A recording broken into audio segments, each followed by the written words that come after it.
I'm so excited to be introducing our next speaker, Carola Pescio Canale. If you ever wish that you could just get AI to read your mind, you've come to the right place.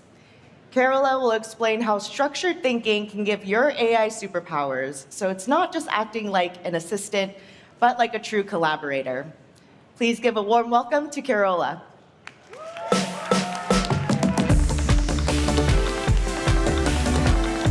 Hello, Config. Hope you've been having fun today. Lots of wonderful talks. And I'm going to talk to you a little bit about a few tricks to get AI to get superpowers. My name is Carola, and I lead design for the AI team at Atlassian. It's called Robo. And I think I know why every prompt and every response AI gives you leaves you maybe a little bit disappointed. And we're going to fix that today. You know, we figured this out about ourselves a long time ago. Humans have terrible working memory. Our brains can only hold so much, and it's usually small and leaky. And we've invented tools to help us with that. We've invented writing tools. We've invented notebooks, sticky notes, whiteboards, and even our trusty computers. It's the same basic idea. If we don't write something down, it's hard to remember it. And not only that, if you write it down, you can share it. So imagine that same concept applies to AI. When you write something down, AI will know that about you and will act accordingly.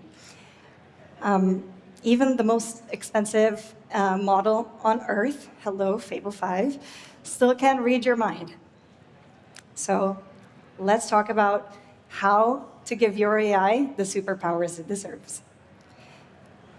Let's start with the fact that most of the narrative out there is about the latest tool, the latest agent, the latest harness, and even the latest workflow, which I'm a little guilty of. That's what I'm going to talk to you about today. But it all seems to make a marginal improvement. What really makes your AI personal to you is stuff about yourself. And so the same way the glass doesn't know the shape of your mouth, or the dagger doesn't know the size of your hand, the AI that everyone uses doesn't know you. And so we're going to find very lazy ways to teach your AI about you. I keep coming back to this quote from Mike Cannon-Brookes, the CEO at Atlassian, where in a world where intelligence is the engine, context is truly the fuel. And you build your own context. For those of you that work in companies and corporations, you might have your work context, but your personal context, it's all up to you to build. And we're going to look at 3 ways that I've started doing that in the last few months. First habit, you're going to learn how to empty your brain. And I truly mean it, kind of like this. You're going to learn how to extract all of that noise at the end of the day and put it into some more structured thinking. What I do at the end of the day, I pick up my phone and I use Loom as my recorder. You can use whatever recorder that gives you a good transcript. And it could be, again, any recorder app. I pull up, hit the recording button, and I start to blabber in a very nonsensical way. I don't try to make it make sense in any way. And it can go from a 3-minute chit-chat to a 20-minute rant about how I disagree with a decision that was made, and I'm like all worked up about it. The idea is that the more you start externalizing and verbalizing your thinking, the more you can in the future use that as context for your AI responses. So I usually, again, don't try to make it make sense. I talk until I'm done, and then this is how I make it useful after. I create a skill. It's just a representation of it. Don't let the word skill intimidate you. Some of you might know what it is, but in lame terms, it's just bullet points to make the outcomes of your AI response a little bit more predictable. I literally just do 4 bullet points, and I ask my AI to turn that into a skill. What are those bullet points? I have it take the transcript from my recording. You can build a workflow for that transcript to go in automatically, but that's a separate topic. I have it digested entirely. I then have it make sense of my blabbering that didn't originally make sense. And I then ask it to convert it to a document. So this is the key component. You want your thinking to not just stay in a file voice note. You want it to be accessible in the future. So I convert it to a Confluence page, but again, it could be any tool of choice, in a way that I can reference later. I will say, use this format for the title, so again, I can find it. But the key that's changed it for me, I ask it, after it's done all of that converting, I ask it to extract any meaningful ways of thinking into a thinking MD file. So that way, whenever I ask to brainstorm something, it knows my point of view and it knows how I think. And so this whole thing takes 10 minutes max per day, and you don't really have to do it every day. You can do it once a week. But it all compounds over time. So the more you ramble, the more you start to externalize and verbalize your thinking, the more your AI responses will be tailored to you. AI will do the part that it's good at, which is making sense of those words into chapters, topics, titles, and surface it when you need it. Ooh, one back. Thank you.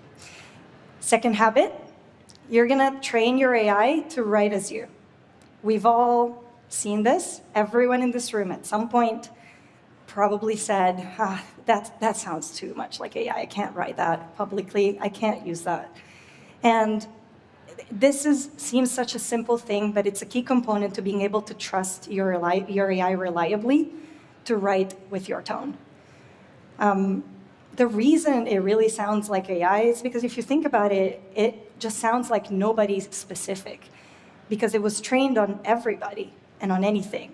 And so you want it to not have the average of everyone's writing, you want it to sound like you. So again, we're gonna build a skill for it. And again, when I say, let's build the skill, I literally just type, okay, I want this skill to be built, and it does it. You don't have to figure out what a skill is for this to work. You might think, I don't write much, so how am I gonna train my AI to write as me if I don't have a Substack or a popular LinkedIn career? I don't know where to start. So you can start from the simplest things. Everyone here probably types on a computer during their day. All of that typing results into words. Those words can be gold for your AI to talk like you. You can take your sent folder from Gmail. You can take your last 30 days of Slack, if the AI that you use has a connector that allows you to do that. Or if, like me, a lot of your day is actually talking to people, you can ask very politely to your teammates for a few days, can you allow me to record our conversation so I can teach my AI? I promise I won't do it again.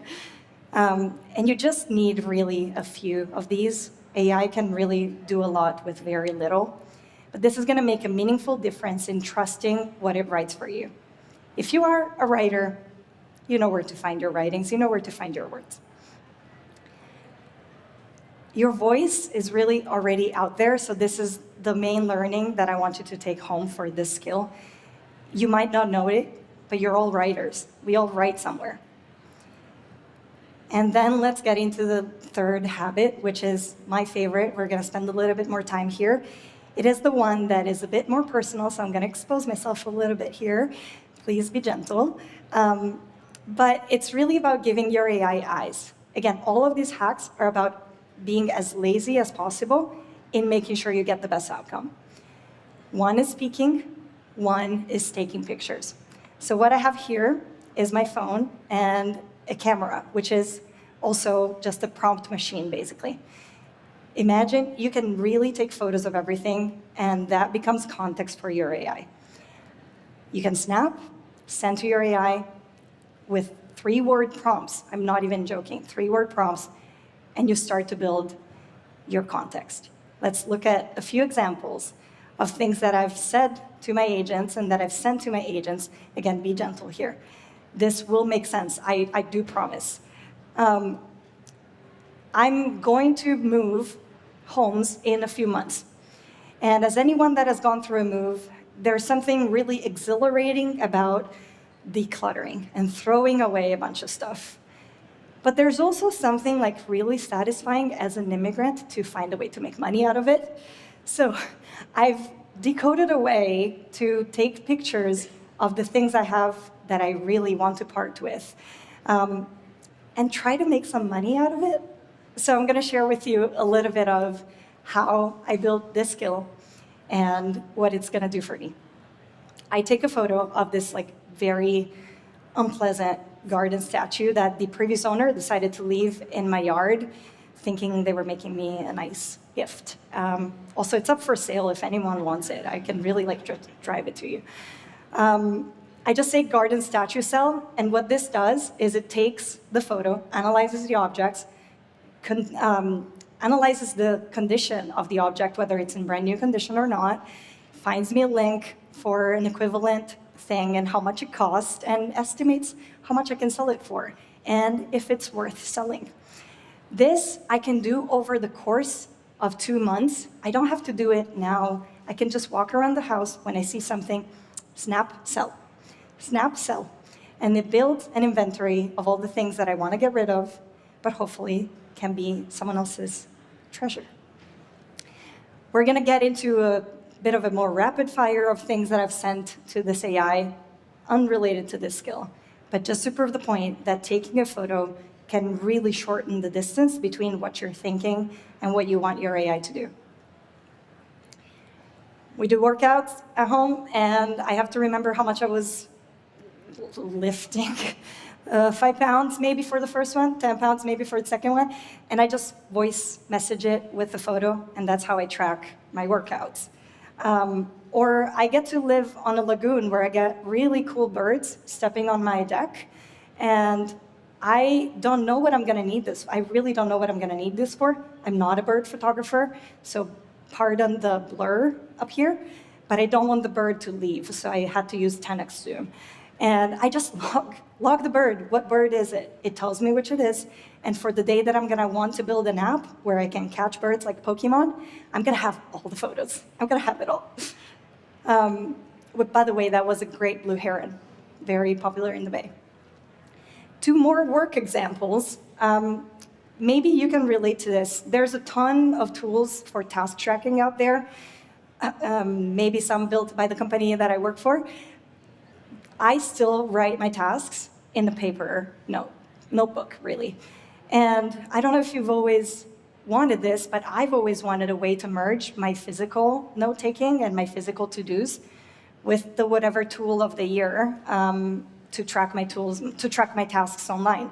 And so I've always wondered if we could build a merge system, kind of like Git merge, but for my to-do list.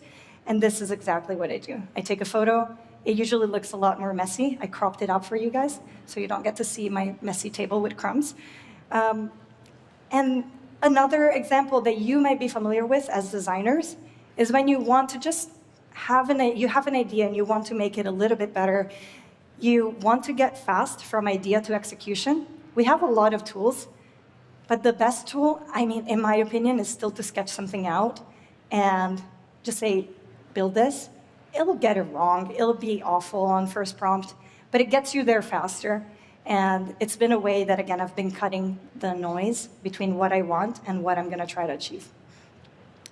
And so with this, the bottom line is that a photo is really worth 100 prompts. And sometimes sketching something out by hand, taking a photo of it and building it, it's the simplest workflow. And you guys, it works like magic. What does this unlock in your day-to-day? And we've seen a lot of ways to track context, but I think it's worth pointing a couple examples of how this context can really multiply when you use it for work. The stuff you said, and the stuff you wrote, and the stuff you saw with your camera, it all is now externalized, and it doesn't just sit in your brain, which doesn't just mean that your AI can access it, but that you can easily share with others too. So let's look at an example. I might want to help might want help on a decision about a project. I mean, historically, I might have had my company knowledge. There's a lot of companies that have built that. But I also want a way to have the AI know how I think about problems and how to help me resolve a tricky situation. It now knows my past opinions, that rant I was doing when I was saying 20 minutes of rant to a Loom. It knows it. It knows my point of view. It knows how I make decisions. And it knows the context of the meeting I had yesterday. So it just helps me make a more accurate response. Because I am obsessed with to-dos, this is another really good example of seeing these compounding effects into practice. I don't know if you've tried, but every AI tool wants to give you a daily brief, right? And a lot of them are good, but a lot of them miss the mark. They might say that something is really urgent and your life depends on it, and you really actually tackled it yesterday and it just hasn't picked that up. Or you tackled that with a friend on the way to a meeting. And having this way to bridge the digital and the physical with your photos for your to-dos and with your voice context helps your to-do list be more personalized. And with this, I want to show you one last thing, which is all of that I showed you is personal. And you're building your personal graph with it. You're building your personal relationships, opinions, and decisions, your voice, your photos, and it's all for you. But the real scale happens when you drop that into a team context. Your team, even if individuals have their own workflows, what really helps this scale is when you start to log decisions that are for a project that other people are working on or for a problem that you're all working together. And I get a little lucky because I work at a company that has a really good stack. We have Loom, Confluence, and Jira, and I can ramble into the void, and I know that all of that is logged and taken care of. But I encourage you to find what your stack is so that you can start to feed your context not just to your personal bubble, but in a way that can be shared with your team. And that is the bigger bet. Your personal graph is a start, but the team graph is what turns AI from your personal assistant into a team collaborator.